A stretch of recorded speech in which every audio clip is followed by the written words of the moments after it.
nosotros son convenientes. Es decir, hablamos de la fidelidad de Dios y queremos pensar en sí, es verdad, Él me ha dado bendiciones y Él me ha dado todo lo que yo he necesitado y deseado. Pero no solamente eso implica que Dios es fiel. ¿Por qué? Porque Dios no es fiel a un capricho en particular de una persona. Dios no es fiel a obedecer o responder a una oración, aun sea de su propio hijo. Y mira lo que voy a decir. Cuando Él estaba en el huerto, Él le dijo al Padre en su humanidad, si es posible que pase de mí esta copa. Ahora, el Señor no quiso que eso fuera. Y lo que quiero decir es que Él es fiel a su palabra. Es decir, Él es fiel a lo que Él ha determinado hacer, Él es fiel a lo que ha prometido hacer, Él es fiel a cumplir el plan que Él ha diseñado en su mente, el Padre, el Hijo y el Espíritu Santo. No estoy diciendo con esto que Cristo estaba errado. De hecho, el mismo Cristo dijo, ¿y qué? ¿No he de beber esta copa? Dice, para esto he venido a este mundo. El punto es que cuando hablamos de la fidelidad de Dios y de la obra de Dios, lo que siempre debe venir a nuestra mente es que Él está ejecutando su plan perfecto. Y en ese plan perfecto hay aspectos que por supuesto nos convienen en el sentido de que son bendiciones para nosotros por gracia, bendiciones que no merecemos. Pero cuando pienses en el Dios fiel, recuerda, Él es fiel a su voluntad, Él es fiel a su palabra. Así que cuando yo ore, yo siempre voy a querer, es lo que la Escritura nos enseña, hablo como creyentes, siempre debemos querer, pero que se haga tu voluntad. Y recuerda, porque Él es fiel. Entonces, así sea que las cosas no se vean como nosotros las deseáramos, Él no dejó de ser fiel. Así sea que mi petición no sea respondida, Él no deja de ser fiel. Él siempre sigue siendo fiel. Y al hablar de esto, hermanos, y al estar estudiando en el Antiguo Testamento, hoy quiero que veamos con esto en mente a ese Dios, cómo es presentado o aspectos que podemos aprender. En este capítulo de 2 de Samuel, capítulo 21, por favor, vaya conmigo a 2 de Samuel, capítulo 21. Y voy a hacer la lectura del versículo 1 al versículo 14, por favor. Váyame siguiendo con su vista. Ponga su entendimiento en esta narrativa de la historia allí de David y el pueblo. Y sé que se va a sorprender de algunos aspectos de los cuales es difícil entenderlos. Pero mira lo que dice, por favor, 2 de Samuel, capítulo 21. En los días de David hubo hambre por 3 años consecutivos y David buscó la presencia del Señor. Y el Señor dijo, es por causa de Saúl y de su casa sangrienta, porque él dio muerte a los gabaonitas. Y llamó el rey, David, a los gabaonitas y les dijo, y llamó el rey a los gabaonitas y les habló. Los gabaonitas no eran de los israelitas, sino del remanente de los amorreos, y los israelitas habían hecho un pacto con ellos, pero Saúl había procurado matarlos en su celo por los israelitas y los de Judá. Parece una digna causa. Estos eran extranjeros, eran de los cananeos paganos, y él parece que correctamente los está aniquilando por celo a Israel y a Judá, dice el texto. Ahora, verso 3.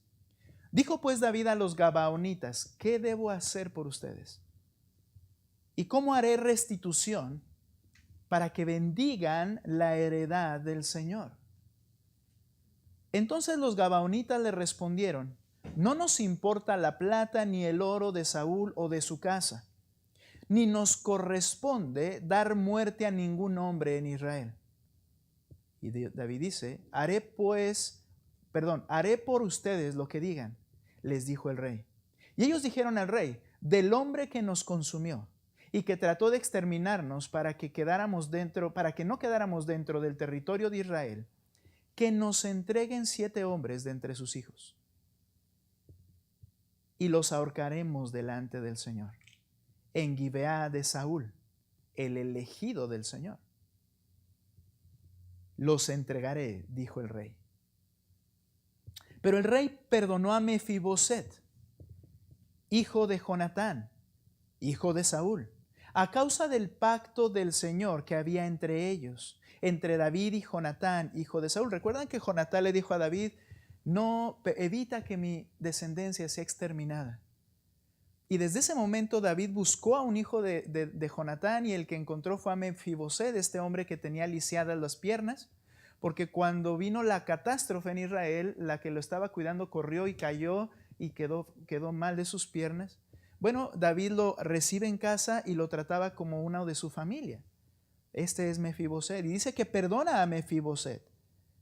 El rey entonces toma a los dos hijos de Rispa, hija de Ajá, Armoni y Mefiboset, obviamente no es el mismo, que ella había dado a Saúl, y a los 5 hijos de Merab, hija de Saúl, que ella había dado a Adriel, hijo de Barzillai, el Meolatita. Ahora, ¿quién es este hombre? Bueno, cuando David era joven y Saúl se dio cuenta de que David era una persona especial por Dios y quería deshacerse de David desde un principio, le dijo, bien, ¿cómo voy a hacer para matar a este hombre?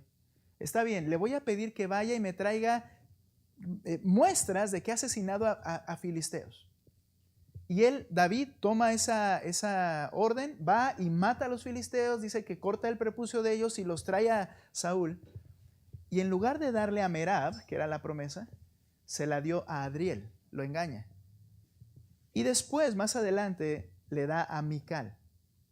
Bien, esta Merab, la que al principio debió ser esposa de David, es a la que le quita sus 5 hijos, más los 2 que tenía la otra esposa de Saúl, y los manda para que sean ahorcados. Entonces los entregó en manos de los gabaonitas, que los ahorcaron en el monte delante del Señor. Nota esas frases. De modo que los 7 cayeron a la vez.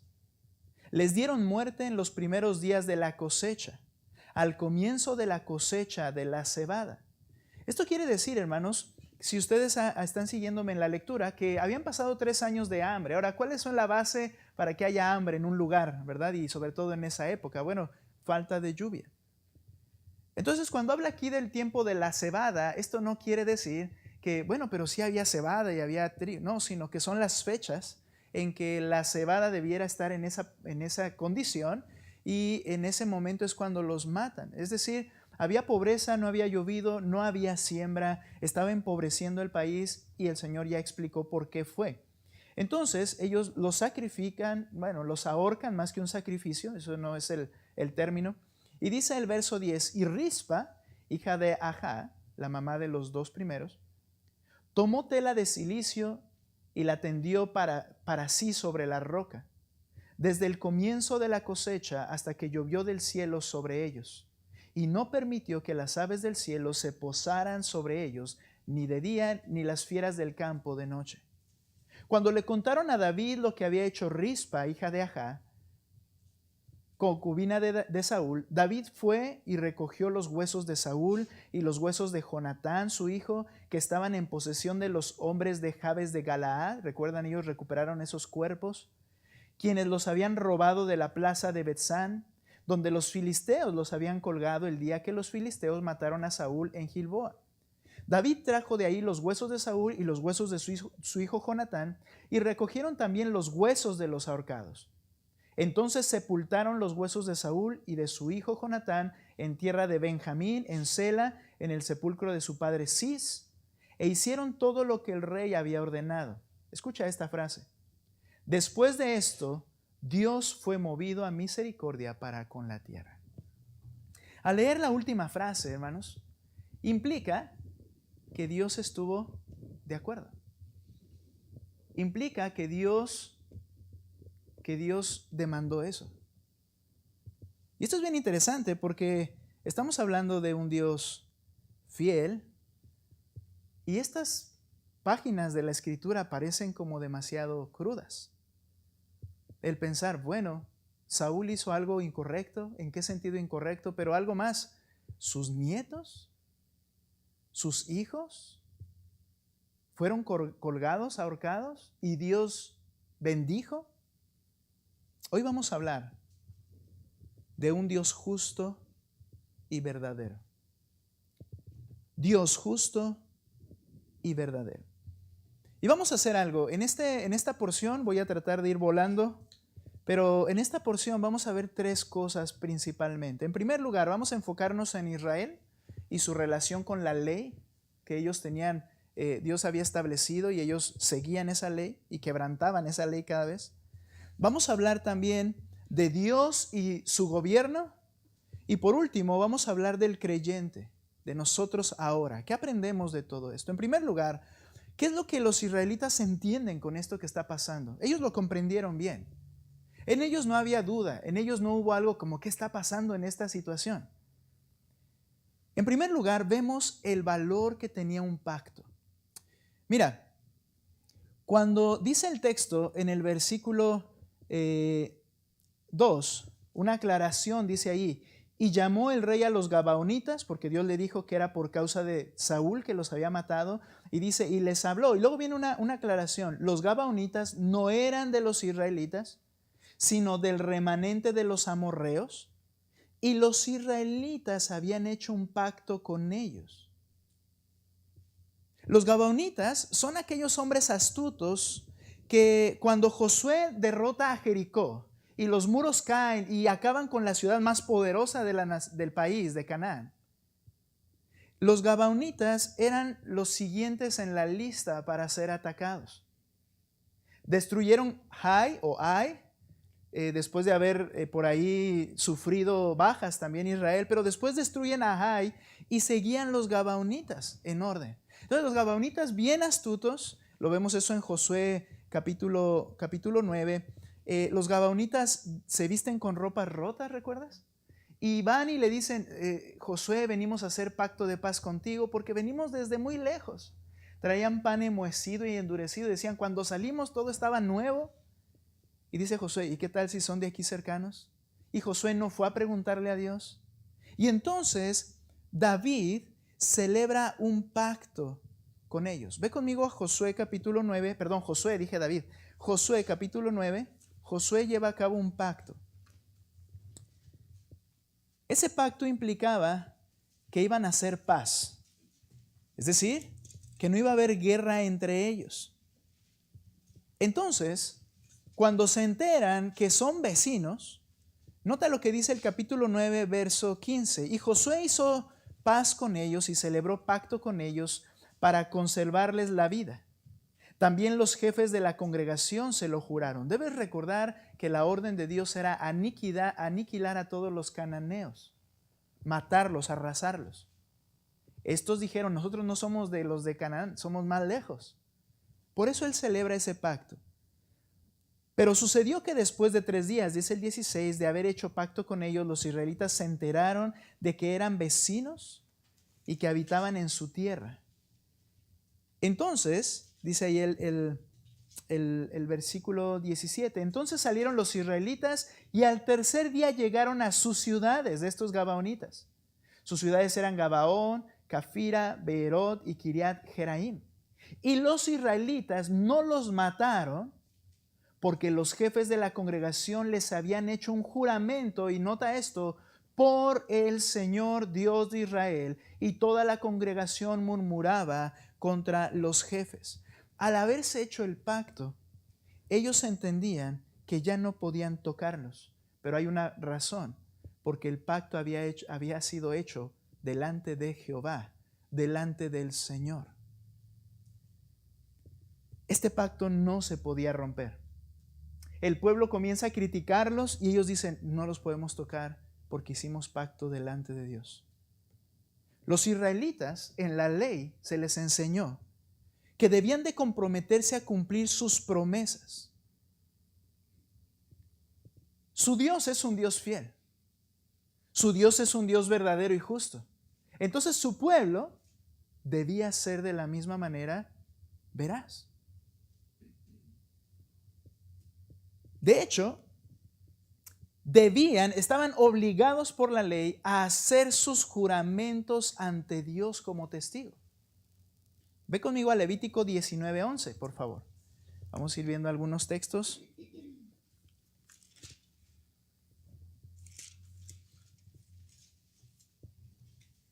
Cuando se está dando la ley, mira lo que dice: no hurtarás, no hurtarán, ni engañarán, ni se mentirán unos a otros, dice el verso 11. Y luego dice el 12, y no jurarán en falso por mi nombre, profanando, así el nombre de tu Dios. Yo soy el Señor. ¿Notas cómo él demandaba veracidad en su pueblo? Ahora, no jurarán en falso por mi nombre. No dice no jurarás. ¿Ok?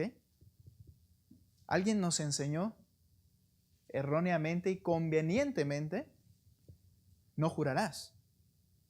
Esa no es la ley. De hecho, debían jurar en el nombre de Jehová. Nota por favor Éxodo 22, donde están allí los famosos 10 mandamientos. Después sigue explicando los mandatos el Señor. Y mira lo que dice Éxodo 22, o sea, es una extensión de todo lo que es la ley, ¿verdad? No solo los 10 mandamientos ahí, sino la explicación y extensión. Y mira lo que dice Éxodo 22, 21. Al extranjero no maltratarás ni oprimirás.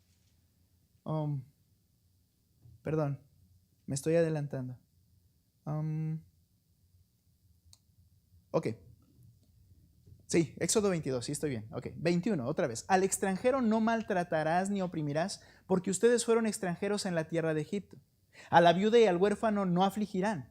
Si los afliges y ellos claman a mí, ciertamente yo escucharé su clamor. Y se encenderá mi ira, y a ustedes los mataré a espada, y sus mujeres quedarán viudas, y sus hijos huérfanos. ¿Cuál es el punto en esto? Hay que entender algo. Cuando el Señor está dando acerca de los mandamientos y las promesas y los juramentos, ve conmigo a Éxodo 20, este es el texto que salté sin intención, pero mira lo que dice Éxodo capítulo 20. Verso 7. No tomarás el nombre del Señor tu Dios en vano, porque el Señor no tendrá por inocente al que tome su nombre en vano. ¿Cuál es el punto? El punto es que sí debían jurar, pero al momento de llamar a Dios como testigo, es decir, jurar en el nombre de Jehová, ellos comprometían sus vidas porque estaban usando el nombre de Dios. Si ellos no cumplían lo que habían dicho, merecían la muerte porque habían usado el nombre de Dios en vano. No quiere decir que no debían decir el nombre de Dios. Quiere decir que cada una de sus promesas debían poner a Dios de testigo porque ellos se comprometían a ser veraces. Hicieron un pacto. Este pacto lo hizo Josué con los gabaonitas. Estaban comprometiendo así sus propias vidas delante del Señor. Y el Señor, en el Éxodo 22, donde leí primero, ellos debían amar a su prójimo, debían cuidar y amar a los extranjeros, y debían cuidar y amar a sus siervos. De tal manera que los gabaonitas, cuando hicieron el pacto, Josué, les dijo: ahora entonces no los vamos a matar, pero se van a convertir en leñadores y aguadores. En pocas palabras, la nación de los gabaonitas fueron los esclavos oficiales de los israelitas. Pero en ese Éxodo 22 dice: si los maltratas y ellos claman a mí, yo te voy a dar tu merecido, en pocas palabras. Lo que sucedió es que Saúl, de manera secreta, estaba oprimiéndolos para extinguirlos por no ser israelitas. ¿Y qué estaba haciendo Saúl? Número 1, estaba quebrantando el pacto, menospreciando el nombre glorioso de Dios y desobedeciendo, por supuesto, la ley de Dios y su palabra. Y Dios escuchó a los más vulnerables y entonces estaba actuando contra los israelitas. ¿Saben? Esto nos da a entender el valor que tenían para los israelitas en la ley el hacer una promesa. Y eso hablaremos en un momento, hermanos, pero Dios no cambia. y Él sigue siendo veraz. Y es una condición lamentable cuando nuestros labios dicen una cosa y nuestros hechos hacen otra. Es algo de nuestro pecado que está tan arraigado. Pero si tu esposa y mi esposa no pueden confiar en ti, tenemos un problema. Si tu esposo no puede confiar en lo que dijiste, tienes un problema. Y recuerda algo, Dios no cambia. Ahora, la ley permitía, cuando había una muerte, un asesinato, la ley permitía y de hecho ordenaba un acto justo de venganza. La Escritura, la ley explicaba, mira, si en un momento alguien de una manera accidental le quita la vida a otro, dice, y está trabajando con su hacha o con la hoz o con alguna herramienta y se suelta y ¡bum! Y en la cabeza y se muere. Fue accidental. Entonces, vas a poner una ciudad cercana de refugio, se llamaba, para que este que lo hizo sin intención huya de inmediato. ¿Por qué? Porque Él estableció a un pariente vengador, que si te alcanzaba antes de llegar a esa ciudad, tenía el derecho de quitarte la vida. Ahora, cuando alguien lo hacía intencionalmente, no, aunque te escondieras en la ciudad de refugio, tenías que ser sacado y tenías que ser asesinado. Dios puso y estableció un sistema de venganza, por llamarlo de alguna manera, Dios en su sabiduría, para cortar los rencores que permanecen. Si alguien mató, debe morir. De hecho, la Escritura habla ojo por ojo, diente por diente, vida por vida. Esa era la ley. ¿Por qué? Quitaste una vida, tienes que darla. El aborto, hermanos, era un asesinato desde el vientre. Y quien hiciera que un bebé muriera, debía morir de la misma manera porque es el mismo valor de vida. Ya lo vimos en alguna ocasión. Entonces, Dios fue quien dio a entender, estamos hablando de Israel y su relación con la ley, Dios dio a entender a los gabaonitas que se tenía que llevar a cabo una ejecución justa por lo que había hecho Saúl. Ellos pidieron solamente 7 varones, que no era el número de los que Saúl había matado, pero ellos pidieron 7 varones porque ellos habían entendido más que muchos, creo. Habían entendido un término muy bíblico y escritural, ya que el número 7 es usado por Dios como algo para referirse a algo completo o preciso. Por ejemplo, desde el principio, cuando Caín mata a Abel, entonces Caín dice, bueno, pues me voy a ir, y como Dios lo maldijo, dice, voy a ir y que el primero que me vea, que me mate y me acaba con mi sufrimiento.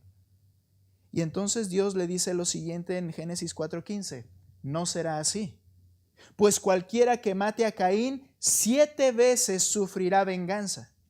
Y el Señor puso una señal sobre Caín para que cualquiera que lo hallara no lo matara. La idea del número 7, cuando dice 7 veces sufrirá venganza, se refiere a una persona que mate a Caín sufrirá el castigo preciso que merece, lo completo. Por ejemplo, cuando Nabucodonosor se enorgullece y el Señor ataca su orgullo, humillándolo, le anunció Dios por medio de David, 7 tiempos pasarán sobre ti hasta que reconozcas que Dios es el que reina. ¿Y qué quiere decir? ¿Que pasaron 7 años? No. Quiere decir que Nabucodonosor estuvo enloquecido como una bestia, comiendo hierba, mojándose con el rocío. Se convirtió en un animal literalmente, y dice el mismo Nabucodonosor, hasta que alcé mis ojos al cielo y reconocí que Dios reina. Es decir, no fueron 7 años, fueron 7 tiempos, le dice Daniel. ¿Qué quiere decir? El tiempo preciso y necesario. Cuando ellos piden 7, lo que ellos están pidiendo es lo justo. Algo que complete esta falta. Entonces, quiero pasar a una segunda cosa. Ahí vimos a Israel y su relación con la ley, los pactos, la obediencia a los mandatos del Señor. Pero ahora quiero que veas Dios y su gobierno, hermanos. Dios reina sobre todas sus criaturas. ¿Por qué el cielo no llovía y por qué no había comida? Dios está en control. Hace no más de unos pocos días hubo un terremoto, usted lo sabe, Siria, Turquía, y han muerto miles de gentes. Dios reina sobre sus criaturas. Cuando faltó el alimento en Israel, Dios motivó a David a investigar el asunto. Dios le hizo reflexionar, algo no está bien. Y Dios le reveló su voluntad por medio de quizá los sacerdotes o los profetas, de que la causa de que había hambre era por lo que había hecho Saúl a los de Gabaón. Dios maldijo la tierra por causa del pecado de Saúl, porque Dios es el que gobierna. El Señor les dijo en Deuteronomio capítulo 28, por favor, ve conmigo allá, les había advertido algo. Recuerda, Dios es fiel, Dios es verdadero, Dios es justo. Y en Deuteronomio capítulo 28, fíjate lo que les advirtió Dios a los israelitas. Voy a leer algunos textos. Versículo 1, sígueme con tu vista. Y sucederá que si obedeces diligentemente al Señor tu Dios, cuidando de cumplir todos sus mandamientos que yo te mando hoy, el Señor tu Dios te pondrá en alto sobre todas las naciones de la tierra, y todas estas bendiciones vendrán sobre ti y te alcanzarán. Si obedeces al Señor tu Dios, bendito serás en la ciudad y bendito serás en el campo. Bendito el fruto de tu vientre, el producto de tu suelo, el fruto de tu ganado, el aumento de tus vacas y las crías de tus ovejas. Benditas serán tu canasta y tu arteza. Bendito serás cuando entres y bendito serás cuando salgas. Pero también en Deuteronomio, mira por favor, hablando de las bendiciones, verso 12, allá adelante. El Señor abrirá para ti su buen tesoro, los cielos, para dar lluvia a tu tierra a su tiempo y para bendecir toda la obra de tu mano, y tú prestarás a muchas naciones, pero no tomarás prestado. ¿Y qué estaba faltando? Precisamente la lluvia. Ve lo que dice el verso 15. Pero sucederá que si no obedeces al Señor tu Dios y no guardas todos sus mandamientos y sus estatutos que yo te ordeno, vendrá sobre ti todas estas maldiciones y te alcanzarán. Maldito serás en la ciudad, maldito serás en el campo, maldita serán tu canasta y tu arteza, maldito el fruto de tu vientre y el producto de tu suelo y el aumento de tu ganado y las crías de tu rebaño, maldito serás cuando entres y maldito cuando salgas. Y mira lo que dice el verso 23. El cielo que esté encima de tu cabeza será de bronce, y la tierra que está debajo de ti de hierro. ¿Qué se puede producir en hierro, verdad? Nada. El Señor hará. Escucha esta frase. El Señor hará que la lluvia de tu tierra sea polvo y ceniza. Descenderá del cielo sobre ti hasta que seas destruido. El Señor hará que seas derrotado delante de tus enemigos. Saldrás contra ellos por un camino, pero huirás por 7 caminos delante de ellos, y serás ejemplo de terror para todos los reinos de la tierra. Bien, los judíos entendían, el pueblo de Israel entendía, Dios les manifestó que Él es el que gobierna sobre toda su creación. No es casualidad, le dijo a Israel. Ahora, quiero adelantarme en algo. Esto no quiere decir que así es como debemos nosotros interpretar las circunstancias de la vida. Es que el hermano tiene un pecado y por eso le está yendo mal en su trabajo. Vamos a hablar un poquito de eso ahora. Bajo la ley, bajo el gobierno de Israel, Dios sobre Israel, esto era una verdad. La bendición, la prosperidad económica era sinónimo de que Dios les estaba bendiciendo. La maldición, aún el cielo cerrado, era que Dios tenía algo contra ellos. Esto es lo que ellos debían interpretar y entender. Dios gobierna y reina sobre todas sus criaturas y lo hace con justicia. ¿Por qué morirían los nietos por su abuelo? Tienes que recordar algo. Dios no actúa injustamente. Sin embargo, nosotros, y fíjate la contradicción, los pecadores, nosotros los que dice la Escritura que estamos ciegos, nosotros somos los que criticamos a Dios. En pocas palabras, el hombre no entiende en absoluto lo que es justo. Ningún hombre puede levantar su dedo y decirle al Señor, siquiera pensarlo y que sea válido, no eres justo con lo que estás haciendo. Dijo el Señor, ¿le dirá la masa al que lo forma qué haces? Esa frase es bien interesante porque está diciendo, ¿quién tiene cerebro entre la arcilla y el artista? Es muy necio que el producto sin cerebro, entiéndame lo que quiero decir, le diga qué haces al que tiene cerebro, que es el artista. Y es que así somos los humanos. Vemos algo y decimos, no, eso no me parece justo. Nada más tienes que acordarte, ¿quién es el que define lo que es justo? ¿Y quiénes son los que somos incapaces de entender lo que realmente es justo? Entonces nunca olvides, Dios es justo. ¿Te acuerdas de Acán y su familia? Acán roba el lingote de oro, roba el manto babilónico, lo lleva y lo esconde, y cuando tiene que ser muerto él, llevaron a sus hijos y fueron apedreados y levantaron un montón de piedras sobre ellos junto con su mujer y sus hijos. Y tú y yo podríamos decir, eso fue muy severo. Lo que pasa es que tú y yo no entendemos cómo Dios aborrece el pecado. Y tú y yo no entendemos lo que es justo. Deja a Dios que sea Dios. No estoy diciendo que tembló en Turquía, porque allá están los más grandes pecadores del universo, como algunos han argumentado. Llegó el tsunami a Filipinas, recuerdo aquello. Es que ahí hay mucho pecado. No, pues ya hubiera caído en Acapulco, Cancún y aquí en Delicias. Nada más no te olvides, deja a Dios ser Dios, pero Él es justo. Y ellos no son peores que nosotros. Cristo le dijo a unos que pensaban que eran más justos que otros, ¿acaso crees que sobre aquellos que cayó la columna y murieron aplastados son más pecadores que tú y que yo? Bueno, no que yo, que tú y yo, lo digo el pastor, que tú y que yo. Dice, no, antes les digo, si no se arrepienten, ustedes morirán igualmente. Dios es justo. Ahora, Él dijo en Éxodo 25 al 6, yo visito la maldad de los padres sobre los hijos hasta la tercera y cuarta generación de los que me aborrecen. Pero luego dijo en Ezequiel 18, y este sí quiero que lo veas. Estoy brincando algunos textos o diciéndolos, pero este sí quiero que lo veas. Mira, Ezequiel capítulo 18, y ustedes lo van a leer, por favor. Ezequiel 18, 20.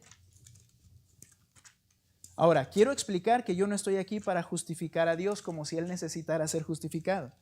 Solo que estamos tratando de entender algo, ¿no? Y ahora mira lo que dice Ezequiel 18, versículo 20 al 23. Es Dios mismo el que dice esto a través del profeta.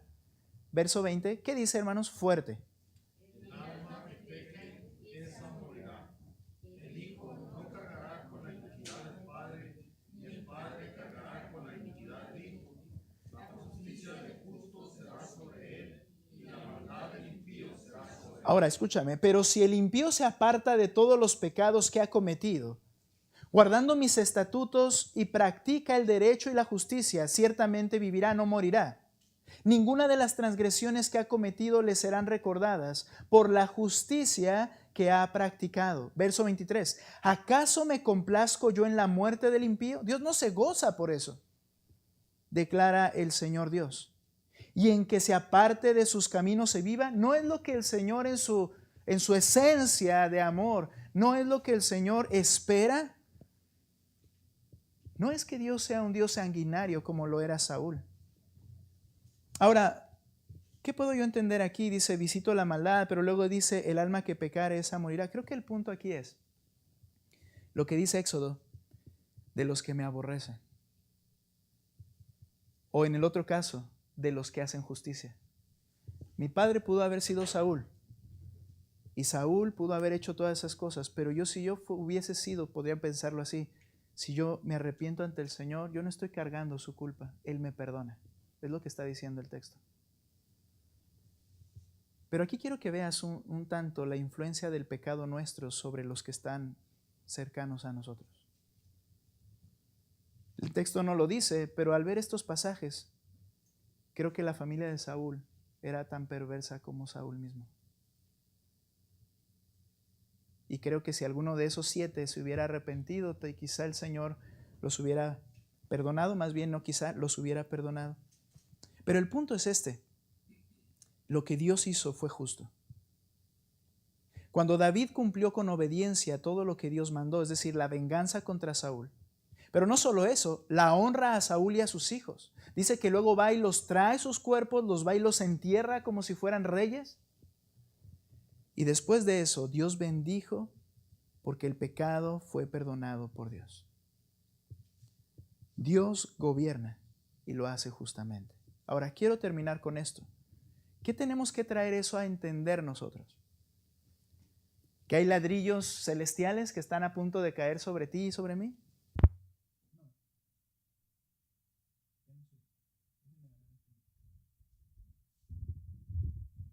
Nada más quítenle el eco, si no se va a oír muy... Ok, ¿qué es lo que quiero que podamos entender o trasladar a nuestra vida práctica, los creyentes ahora en la iglesia? Lo haré lo más rápido posible. Lo primero que tenemos que entender es que Cristo cargó con toda maldición al cumplir toda la verdad.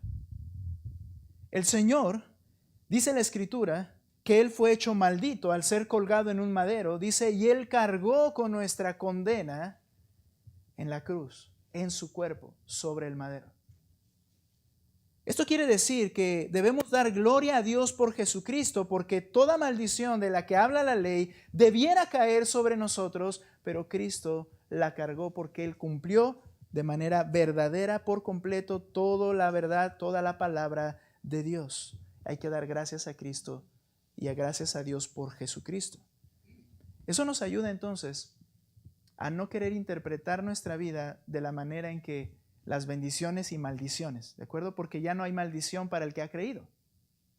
Si has creído en Cristo, ya no la hay. Pero hay algo más, no debes olvidar algo. Dios sigue aborreciendo el pecado. Recuerda que ningún pecado queda impune. Ninguno. Ninguna mentira quedará salva. El pecado del creyente fue castigado en Cristo en la cruz.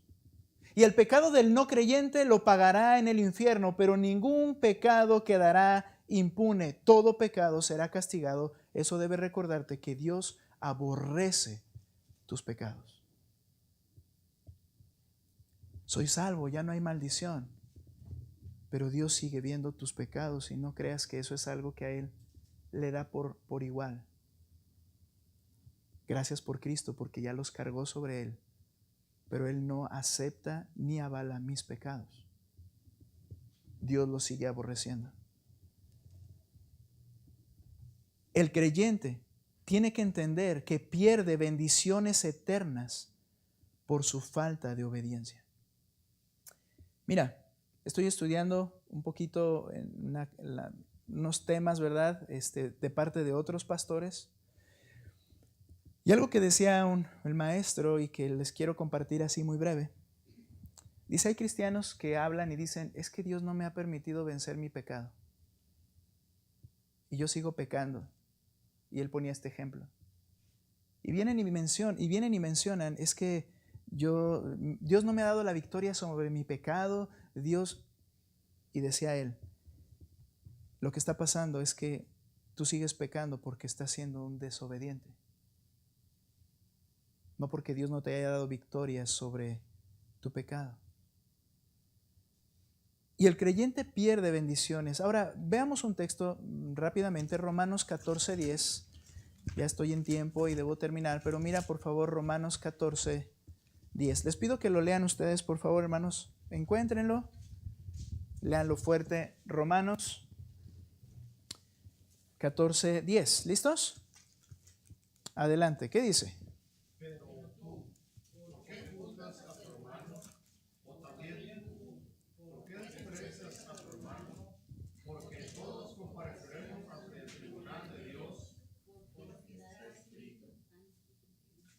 ¿Era hasta ahí?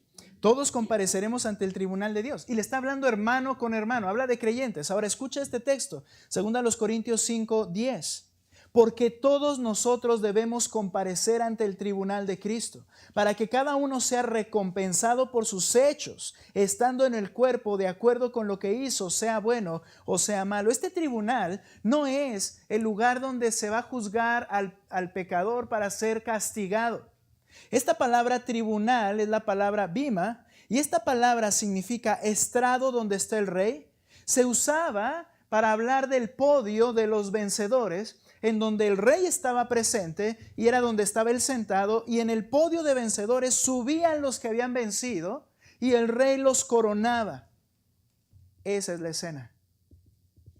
Tú y yo subiremos al estrado de vencedores por Cristo.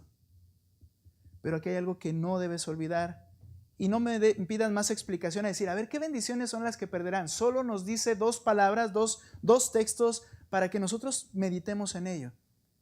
Recibirás reconocimiento por lo que hiciste, por lo que dejaste de hacer. Y eso será algo eterno. Creo que si Dios nos explicara, mira, lo que vas a perder es esto y esto, nos jalaríamos los pelos y diríamos, ¿qué estoy haciendo? Pero Él quiso no decir. Solo nos dice, te pararás en el podio y yo reconoceré lo que hiciste. Yo te reconoceré lo que hiciste y lo que dejaste de hacer. Creo que perderemos bendiciones eternas por falta de obediencia.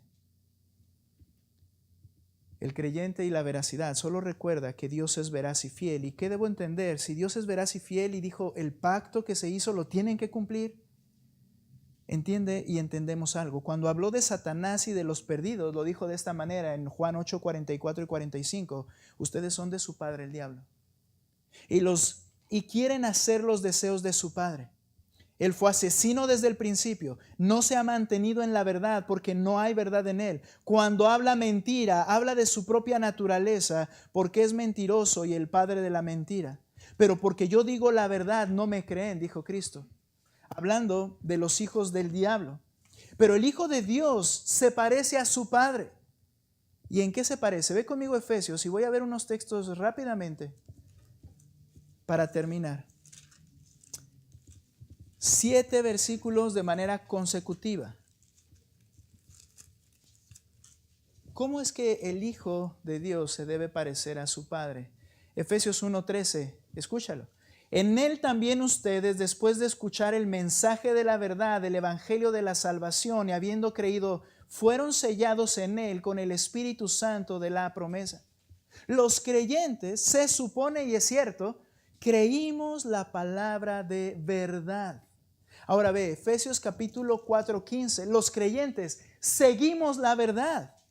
Versículo 15, más bien, al hablar la verdad en amor, creceremos en todos los aspectos en aquel que es la cabeza, es decir, Cristo. Eso es lo que nos debe caracterizar.